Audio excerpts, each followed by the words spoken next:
네, 이어서 우리가 지켜야 할 우리 아이들의 세상이라는 주제로 토크 콘서트 시간을 갖도록 할 텐데요. 먼저 배우 박진희 씨의 강연으로 문을 열도록 하겠습니다. 큰 박수로 환영해 주시면 대단히 고맙겠습니다. 자, 박진희 선배께서 그간 영화 등 뭐 다양한 연기 외에도 기후 환경과 에너지 관련된 홍보 대사로도 많은 활동을 보내주셨습니다. 최근에 기후 비상 시대로 직접 피켓을 들고 SNS에 또 사진을 올려주셨고, 또 오는 길에도 환경을 생각하면서 또 기차 안에서도 글을 올려주셨더라고요. 제가 이 자료 조사를 더 열심히 하고 올라왔습니다. 뭐 이에 관련된 얘기를 좀 들어볼 수 있을지요? 제가 개인 SNS에 그 피켓을 들고 찍은 사진은 사실 1월 달에 찍은 사진인데요. 그 개나리가 만개하는 시기가 이제 3월 초에서 4월 초인데, 그때 이제 눈 오는 1월이었어요. 근데 개나리가 만개한 모습을 보고, 지구 온난화가 이렇게 심해지고 있구나, 계속 가속화되고 있구나, 이거를 이제 인지를 하고 좀 많은 분들한테 알렸으면 좋겠다라는 생각이 들어서 이제 제 개인 SNS에 올렸던 그런 사진이었어요. 네, 사실 지금의 개나리 피는 게 자연스럽지, 맞아요. 1월에 개나리가 핀다는 건 정말 저한테도 좀 무섭게 다가오는 부분인데요. 무엇보다 환경을 생각하고 또 엄마로서, 또 한 분의 배우로서, 아니 국민으로서 이렇게 환경을 정말로 고민하고 또 실천해 나가시는 우리 박진희 씨가 과연 어떤 얘기를 해주실지 여러분 너무 기대되시죠? 네, 큰 박수로 함께 청해 듣도록 하겠습니다. 네, 안녕하세요. 박진희입니다.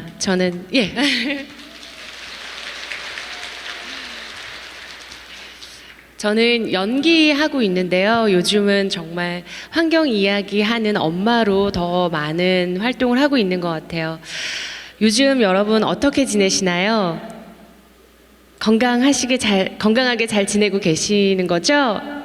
네. 요즘 뭐 살면서 이런저런 걱정 많으실 텐데, 뭐가 제일 걱정이세요? 어떤 거 요즘에 제일 염려하고 계신가요? 환경이요? 우와, 네. 정말 이 자리에 오신 여러분들이라 확실히 고민하는 바가 다르신 것 같습니다. 맞아요. 저도 뭐 두 아이의 엄마로 배우로 열심히 활동하고 있지만 사는 게 정말 녹록지 않은 것 같습니다. 저 이제 40대 중반인데 이런 말 하기엔 좀 이른가요? 지금 이 자리에 계신 여러분들은 나라가 개발과 성장을 외치던 시절 국민으로 열심히 사셨고, 또 자식들 잘 키워보겠다고 뒤돌아보지 않고 지금까지 달려오셨잖아요. 정말 고생 많으셨습니다. 여러분들의 노력과 희생이 있었기에 우리 아이들이 더 나은 세상에서 풍요롭게 살고 있는 거라고, 그래서 감사하다는 말씀 좀 전해드리고 싶어요. 제가 이 자리에 나온 거는요, 그리고 제가 요즘에 가장 걱정하고 고민하는 건 여러분과 같이 환경입니다. 요즘 지구 온난화, 그리고 지구 평균 온도, 또 기후 위기, 기후 비상시대, 이런 단어 많이 들어보셨죠? 네, 늘 미디어에서 그런 이야기들 많이 하잖아요. 최근에 환경 문제를 다루지 않은 이야기는 없는 것 같아요. 저도 꽤나 관심을 가지고 있는데, 제가 환경에 관심을 갖게 된 건 두 아이 때문입니다. 네, 제가 이제 아이 엄마고요. 저희 아이들이 아직 어려요. 우리 아이들이 살아갈 지구의 미래를 생각하면 정말 암담합니다.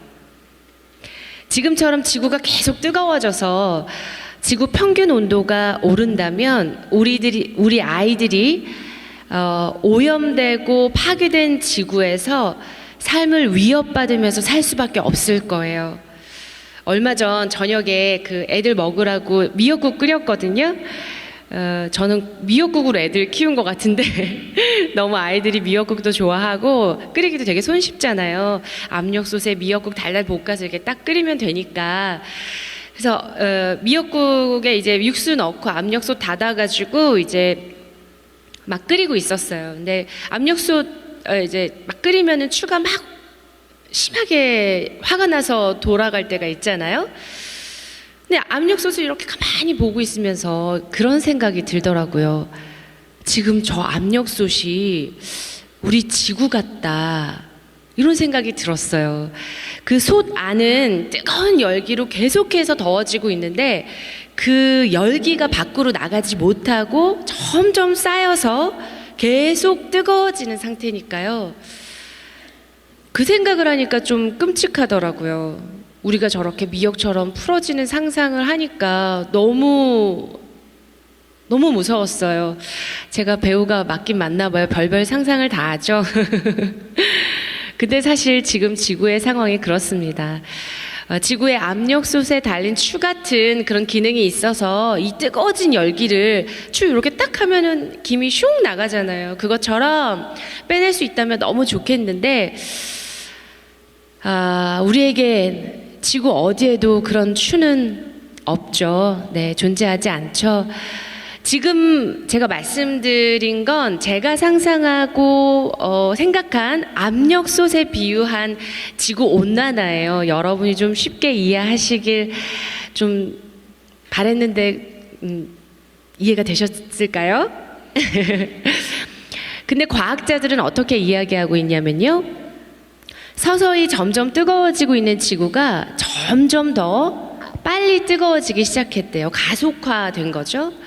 지구의 평균 온도는 1970년 이전에 비해서 지금까지 약 1도가 넘게 높아졌고, 그 결과로 빙하가 녹아요. 빙하가 녹으면 어떻게 되죠? 바닷물이 해수면 상승이 되겠죠? 그리고 지금의 기후 변화를 우리가 경험하고 있는 겁니다. 1.5도 상승할 때 생태계도 파괴되고 다양한 피해가 속출하고, 2도가 높아지면 심각한 재앙 수준의 피해가 예상된다고 해요. 우리에겐 시간이 얼마 남지 않았습니다. 지구 온난화로 인해 자연재해는 더욱 심각해질 거고요. 우리 아이들은 삶의 터전을 잃게 될 것입니다. 생태계가 파괴되고 생물종이 사라지고 먹이 사슬의 균형이 깨지면서 먹거리가 없어지고 인간 또한 지구에서 사라지게 될지도 모릅니다. 그럼 우리 토끼 같은 두 아이들, 이 황폐해진 자연 환경 속에서 어떻게 살아가야 하나요? 여러분의 자식, 예쁜 손주들은 폐허가 된 지구에서 어떻게 살 수 있을까요? 2023년이 시작된 지 얼마 안 됐어요. 이제 봄이잖아요. 근데 제가 공부하고 또 제가 생각하기에는 과학자들이 생각하는 시나리오대로 지금 달려가고 있는 것 같아요. 2020년 여름 장마 기억하시나요? 그 역대 최장 장마가 우리나라를 강타하고 무려 54일이나 계속되는 비가 내렸어요. 그 이후에도 두 개의 태풍이 연이어 한반도를 휩쓸었죠. 2021년 봄은 3월에 이상고온이 지속되고 4월에 한파와 4월이면 되게 따뜻할 때잖아요. 5월에 눈도 내렸어요. 2022년 작년에는요, 겨울 날씨가 정말 이상했죠. 갑작스러운 한파로 기온이 영하 10도까지도 내려갔잖아요.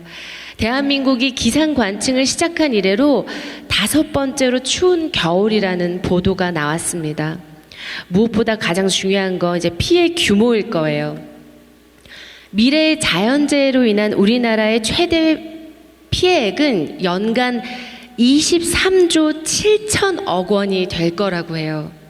우리나라 역사상 가장 피해가 컸던 자연재해가 2002년에 태풍 루사였거든요. 그때가 9조 원이었어요. 근데 앞으로는 그 4배에 해당하는 경제적 피해가 발생할 수 있다는 겁니다.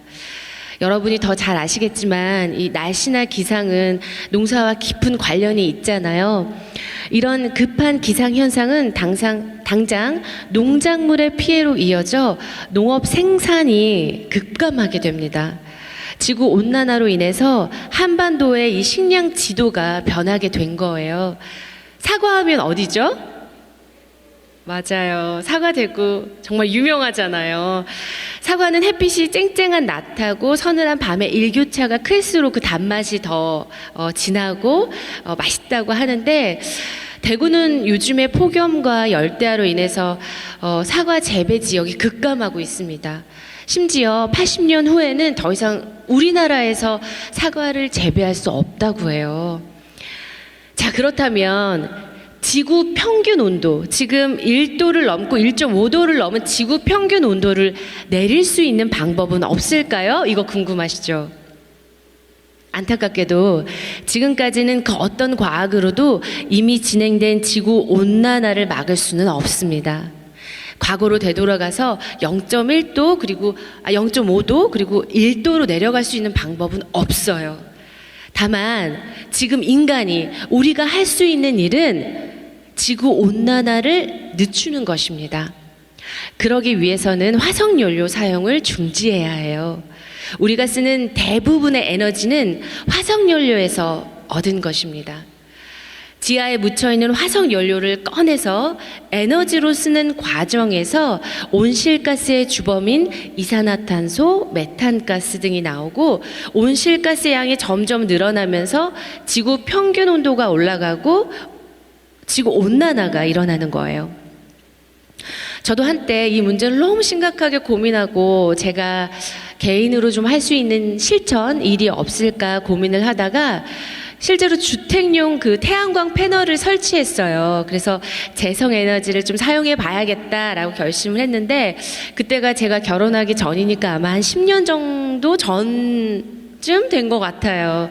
그때는 이제 정부에서 물론 지금도 그렇지만 정부에서 지원을 해준다고 해서 여기저기 전화해서 막 보조금 얼마 받을 수 있는지 알아보고 또 여러 혜택도 좀 꼼꼼히 따져서 지붕에 저희 그때 주택 살 때였는데 태양광 패널을 설치했습니다. 근데 10년 전까지만 해도 그 태양광 패널 효율이 지금처럼 좋지는 않았어요. 근데 요즘 제가 공부해 보니까 패널 효율이 24%까지 올라간 제품들이 나오고 있다고 하더라고요. 그리고 앞으로도 기술 혁신으로 점점 더 좋아질 거라고 하고요. 10년 전보다는 훨씬 더 상황이 좋아진 것 같아요. 그리고 그때는 사실 초기 비용, 설치 비용 이런 것도 되게 부담된 것도 사실이었어요. 정부 보조금을 받는다 하더라도 제 개인이 부담해야 되는 금액이 있었기 때문에 지금 내고 있는 전기세 뭐 초기 비용하고 또 이 초기 비용을 회수할 수 있는 그 타임, 그 시점과 그 이후에 이제 전기료를 감가받는 금액이 어느 정도인지 막 이런 걸 다 따져보려니까 너무 머리 아프고 좀 귀찮기도 하더라고요. 하지만 우리는 우리의 안전한 삶을 위해 친환경 원료와 에너지를 사용하고 친환경적인 생산 과정을 거쳐 마지막 버려지는 이 모든 과정을 비교해서 그것이 나와 지구에 얼마나 무해한지를 따져 친환경적이다라는 판단이 들면 실천해야 합니다. 그게 제가 주저없이 태양광 패널을 설치하게 된 이유예요. 그리고 그쯤 전기차를 탔는데요. 그때는 지금처럼 대기업에서 전기차를 판매하지 않았거든요. 그래서 인터넷으로 막 수소문한 끝에 중소기업에서 만든 전기차를 찾게 됐어요. 그 최고 속도 60km로 기억하는데 그래서 올림픽 도로나 고속도로는 탈 수 없는 저속 전기차였습니다. 불편함이 없진 않았지만 그런 실천과 도전이 우리의 삶도 세상도 변화시킬 수 있을 거라고 생각해요. 지금 우리는 의학기술의 발달로 인간의 평균 수명이 100년에서 120년으로 늘어났다고 하고 있잖아요. 하지만 지구 수명이 짧아진다면 인간의 수명이 늘어나는 게 무슨 소용이 있겠어요. 그렇게 지금 환경 문제는 다음 세대의 이야기가 아닙니다. 지금 우리가 당장 직면해야 할 가장 심각한 이야기예요. 그래야 우리 예쁜 아이들, 예쁜 손자들이 깨끗한 환경에서 더 잘 살 수 있잖아요. 제가 환경에 대해 관심을 가지면서 지금 우리가 누리는 것은 정말 후대에서 빌려오는 것이라는 생각이 들었어요. 지금 우리가 실천하지 않는다면 우리와 우리 아이들이 살아갈 세상은 어쩜 폐허 이상, 그 이상의 세상이 될지도 모릅니다. 지구의 자원은 무한하지 않아요. 유한한 자원을 영원히 쓸 수 없다는 건 진리잖아요. 하지만 우리는 오랫동안 유한한 자원이 마치 무한한 것처럼 써왔습니다. 오늘 마주한 환경 문제 함께 고민하고 내일 함께 열어가고자 하는 뜻 있는 여러분들의 관심과 실천을 기대해 보겠습니다. 저도 더 열심히 알고 실천하고 변화하겠습니다. 들어주셔서 감사합니다.